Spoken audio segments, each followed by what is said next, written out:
Qu'est-ce qui différencie un manga d'une bande dessinée ou d'un comics américain? Son modèle narratif par épisode qui repose plus sur le langage visuel que le dialogue, les expressions de ses protagonistes très théâtraux et dramatiques, les codes marqués de sagas parfaitement rodés avec les décennies, ces univers imprégnés d'une aura japonaise ou du moins asiatique, ou un mélange d'un peu tout cela. Pourtant, il y a autant de styles de manga très différents les unes des autres, autant qu'il y a de styles de bande dessinée. Cette étonnante diversité m'a toujours fasciné. C'est pour toutes ces raisons que j'apprécie particulièrement ce médium. Et à travers les années, j'ai croisé une multitude de séries qui m'ont marqué par leur histoire, leur univers et leur qualité graphique. Des fois par leur légèreté, mais généralement par leur profondeur et leur impact.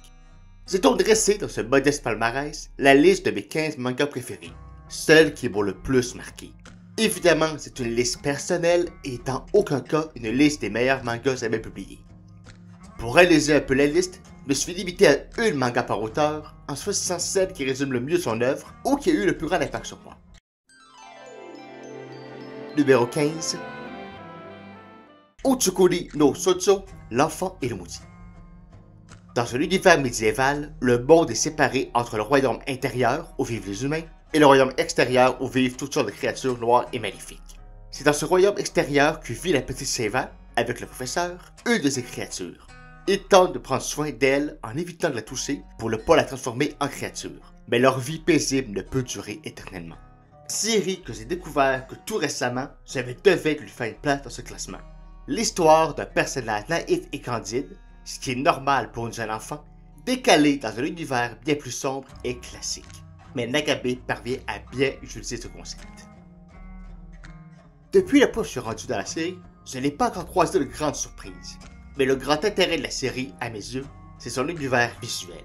Nagabe explore un univers en noir et blanc, presque sans nuance de gris, qui rappelle les gravures du 19e siècle et donne immédiatement un ton ancien au récit. Ce n'est pas une série d'action, mais ce style permet d'accentuer le côté inquiétant et sombre dans les scènes calmes et de submerger le lecteur dans un cauchemar expressionnisme lorsqu'il y a de l'action.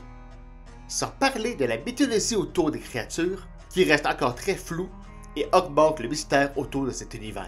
Je n'ai pas encore fini la série, mais j'espère que ce mystère va rester et que tout ne sera pas trop expliqué à la fin. Numéro 14. Ototo no Oto, le mari de mon frère. Yachi et son jumeau Ryotsi ont perdu leurs parents à la fin de l'adolescence. Bien des années plus tard, c'est au tour de Ryotsi de mourir. Yachi, qui est le seul de sa fille Kana, accueille avec méfiance Mike, le mari de Ryotsi, puisque ce dernier était en effet gay. Yachi va apprendre à redécouvrir la part de son frère qu'il n'avait pas connu et remettre en question ses stéréotypes sur l'homosexualité. Résumé ici, le mari de mon frère peut avoir l'air d'une œuvre moralisatrice, mais il n'en est rien. À ma connaissance, les œuvres japonaises qui abordent de façon frontale et surtout réaliste l'homosexualité sont rares. Et non, Yuri on Ice et tout le catalogue du yaoi et du yuri n'en font pas partie. Dans la culture populaire japonaise, les homosexuels sont très souvent limités aux grandes folles travesties, à la lesbienne virile et aux hommes androgynes. Le mari de mon frère a une approche plus réaliste et nuancée. La série a quand même quelques raccourcis, particulièrement Mike, qui est le stéréotype de l'étranger, canadien de surcroît, gigantesque, hyper musclé et poli comme un ours, ou Ryotsi, qui est dépeint comme un homme sensible, raffiné et prêt à sentiments. Et la série prend parfois un ton un peu didactique sur le monde de l'homosexualité, mais dans l'ensemble, ça reste une série nuancée qui apporte une belle réflexion sur la perception de l'homosexualité au Japon. Qui est un sujet encore sensible, alors que la communauté gay et lesbienne japonaise a du mal à s'afficher ouvertement. Pourtant, si on regarde l'histoire du Japon, certaines époques se sont montrées plus ouvertes vis-à-vis des pratiques homosexuelles. Même si je ne suis pas gay, je trouve cela touchant de voir une œuvre qui parle d'homosexualité avec respect et bienveillance.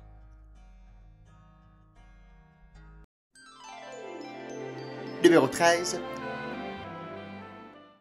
Tomodachi Sensei, Monsieur Nocturne. Osamu Mizutani est un professeur qui chaque nuit parcourt les rues de Yokohama pour aider les hommes en détresse. Basée sur la vie du vrai Osamu Mizutani, cette série évidemment aborde les problèmes et la détresse d'une jeunesse japonaise en mal de vivre et d'avenir depuis la crise des années 90. Une jeunesse prise entre les traditions de performance et de rigueur de leurs aînés, mais une absence de travail et de perspective d'avenir devant eux.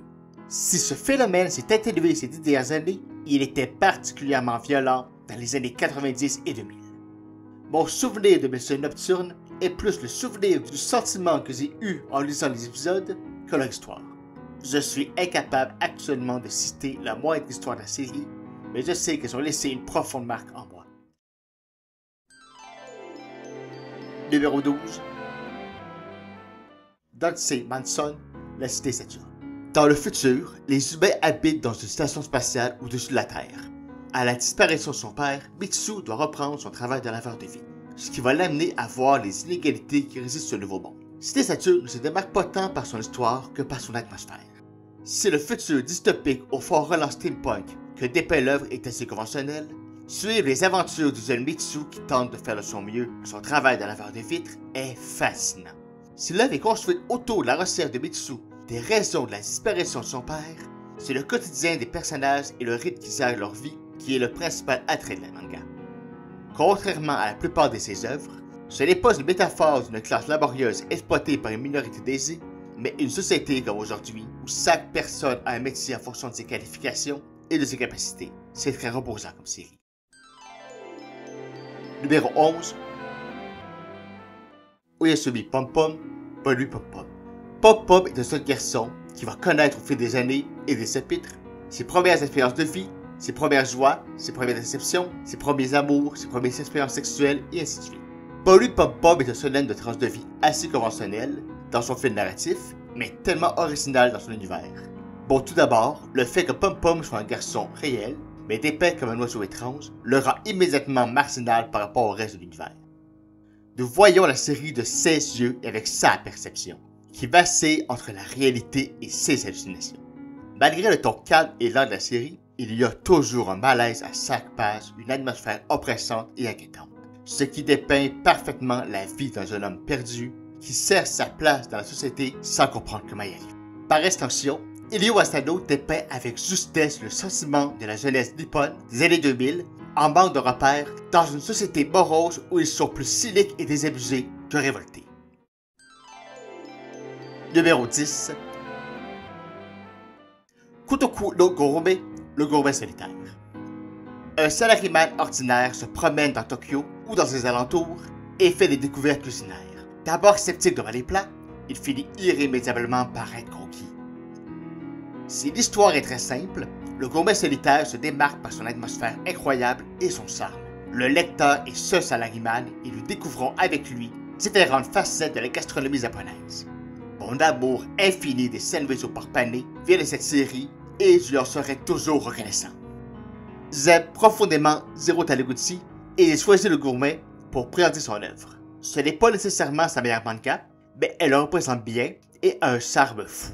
Taniguchi apporte toujours un grand souci aux détails et aux petites choses qui font la vie de quartier et c'est très présent dans cette œuvre. Je recommande aussi Le Temps des Méchants, Le Chemin des Dieux ou Quartier Lointain, certainement ses 3 meilleures œuvres.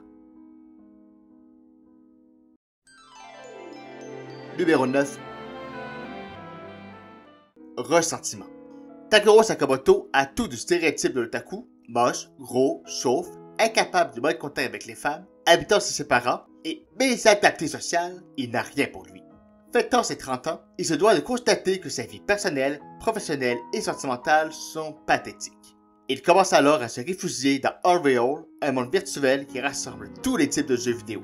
Mais est-ce vraiment une deuxième chance pour lui? Ressentiment aborde de front les thèmes de la place des mondes virtuels dans la vie des sociétés modernes, mais aussi la nature des êtres virtuels. Se créer une deuxième vie répare-t-elle vraiment nos échecs dans notre vie, ou est-ce que ce n'est qu'une illusion dont nous devenons dépendants?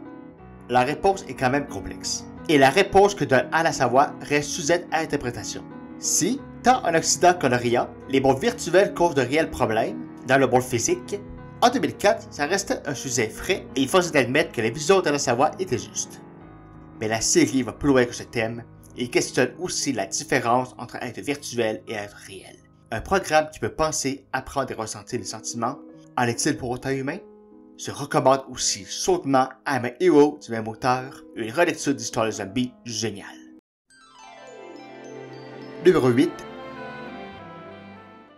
Bellibat. Kevin Yamagata est un BDiste américo-japonais qui vient de créer une nouvelle œuvre, Bellibat. Mais quand il apprend que son personnage ressemble fortement à celui d'une manga publiée en même temps au Japon, et s'ira pour obtenir les droits. Dans le Japon d'après-guerre, il se retrouve mêlé à de sombres affaires, ainsi qu'à des mystères qui se perpétuent depuis des millénaires. Naoki Urasawa a un univers et un style particulier. Que ce soit Monster, Pluto, Happy ou 20th Century Boys, que je n'ai jamais lu, toutes ces œuvres sont emplies d'une atmosphère étrange et d'un suspense aussi original que bien construit. J'aurais pu prendre n'importe quelle de ces œuvres, mais Billy Bat reste celle qui a eu le plus grand impact sur moi et sa plus aboutie. Avec son style à la fois réaliste mais très mangakesque, avec ses scénarios originaux qui se laissent deviner tranquillement et qui réservent toujours leur lot de surprises, chacun des chapitres se dévore avec plaisir. Urasawa a un don pour rester dans la tradition des Tezuka ou des Tetsuya Shiba tout en innovant. Numéro 7. Chobichi et Tokyo Babylon. Dans un futur pas si lointain, Itaki Motoshiwa est un ronin, un étudiant qui a échoué ses examens d'entrée à l'université et qui suit des cours préparatoires en attendant. En rentrant de son travail, il trouve dans un pile d'ordures un Persecom, un ordinateur personnel à forme humaine. L'apprenant tue, c'est le seul qu'elle connaît, et il réalisera bien vite qu'elle n'est pas comme les autres Persecom. Subaru Sumeraki est le dernier descendant d'une famille d'exorcistes qui travaille pour le gouvernement japonais lorsqu'un phénomène étrange survient. Son seul entourage est sa sœur jumelle Okuto et son ami Setsiro, un vétérinaire qui cache un lourd secret. J'aime clament de tout au cœur, du moins leur travail, même si ce sont probablement 4 femmes charmantes. Chobichi et Tokyo Babylon sont 2 œuvres différentes dans leur ton et leur style, mais similaires dans leur fond. Ce sont 2 œuvres sociales qui décrivent le Japon de leur époque. Je ne pouvais pas les départager, car elles font aussi bien l'une que l'autre. Chobichi a peut-être une meilleure histoire générale, et Tokyo Babylon une meilleure direction artistique. Mais dans les 2 cas, ils décrivent Tokyo, celui des années 2000 et de la technologie dans le premier cas, et celui post-crise des années 90 dans le deuxième, avec justesse. Les 2 décrivent une société en mutation, où les repères des gens et leur rapport entre eux changent, et pas pour le mieux. Les 2 décrivent des sociétés où le mal de vivre est courant, et où les solutions se heurtent à une société trop rigide. Je pense que vous avez deviné que j'ai une grande affection pour les œuvres sociales au vu des titres précédents. Et ça ne nuit pas que Tsi soit le personnage le plus mignon de l'histoire des mangas. Numéro 6. Vagabond. Après être sorti vivant de la bataille de Sekihara, Semen Tegeso est resté par son village et doit parcourir les routes du Japon. Croisant divers adversaires, il poursuivra la quête de devenir le plus grand des samouraïs. Sous son apparence de seinen classique, la quête sans fin de protagonistes cherchant à s'améliorer et tombant irrémédiablement sur un adversaire plus fort, Vagabond cache une profonde philosophique. Inoue s'est librement inspiré de la vie de Misamoto Musashi pour concevoir le fil de son histoire. Mais en disant héritier d'Akimori, il s'intéresse plus à l'époque qu'au personnage. Vagabond nous plonge dans la violente et impitoyable époque Edo qui a marqué un tournant charnière dans l'histoire du pays après des siècles de guerres civiles et d'incidents autant internes qu'externes.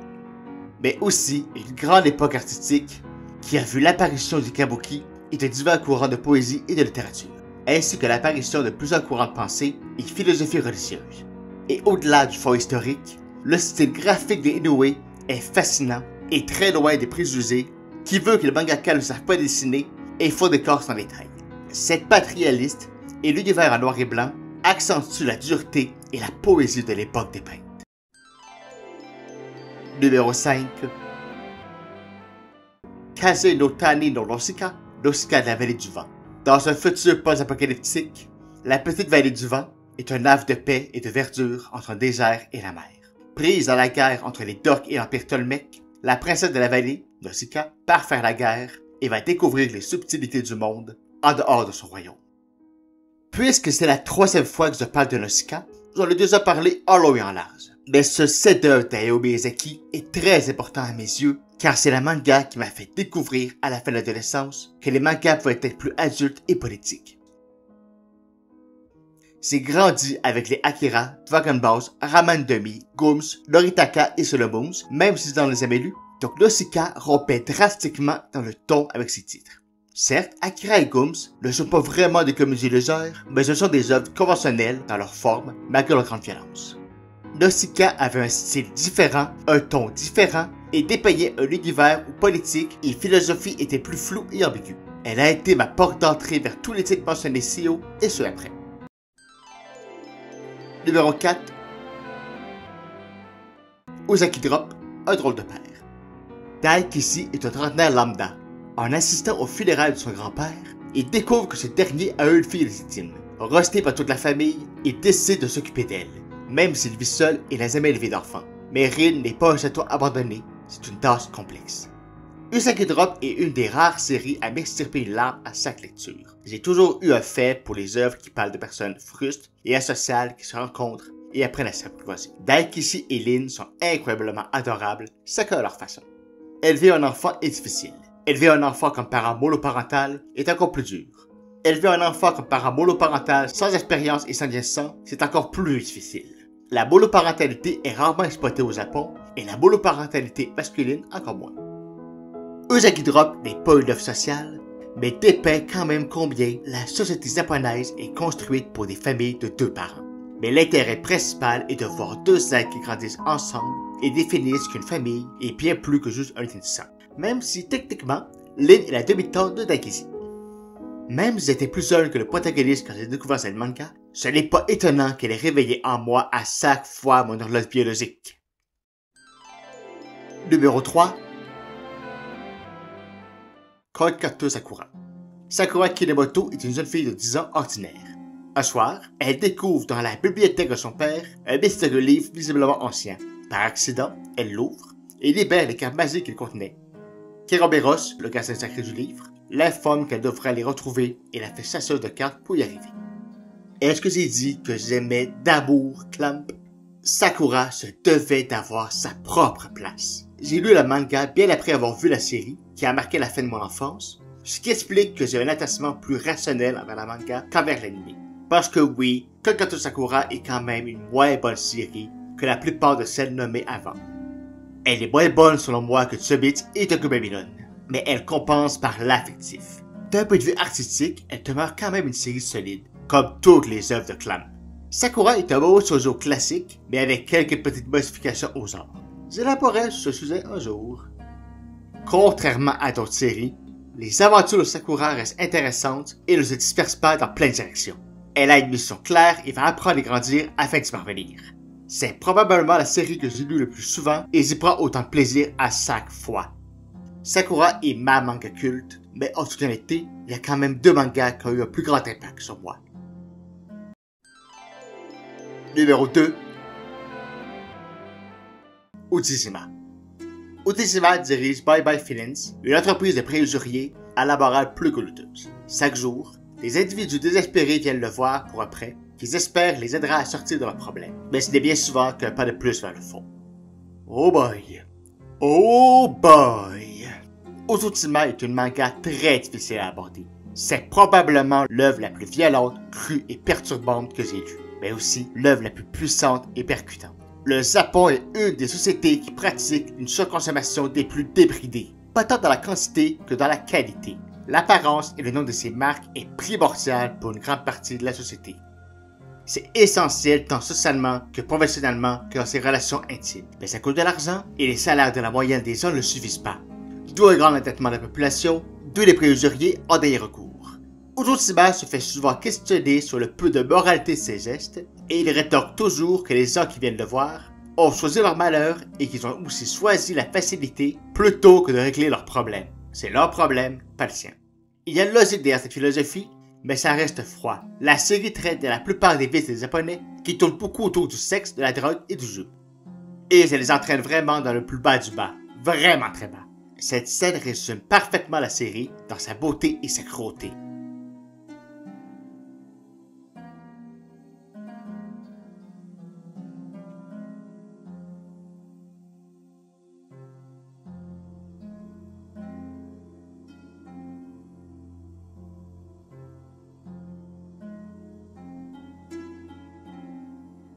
De façon plus personnelle, Ujishima est un grand amateur de lapins et je venais d'avoir un lapin quand j'ai découvert la série. C'était une drôle de coïncidence. Avant de passer à la première place, j'ai retenu quelques titres qui auraient pu finir dans le classement, mais à qui il manquait quelque chose.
Numéro 1.